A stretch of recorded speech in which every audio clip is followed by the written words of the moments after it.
Hola, ¿me recuerdan?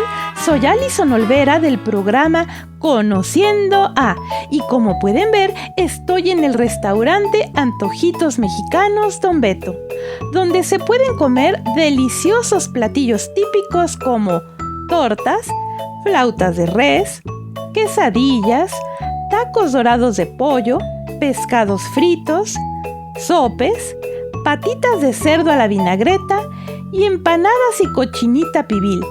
En fin, varios guisados. Y por supuesto, tomar aguas frescas de sabores. Sí, amigos, en este lugar se grabará el próximo cuento, así que estén pendientes porque no se lo pueden perder. Les mando un beso. Bye bye.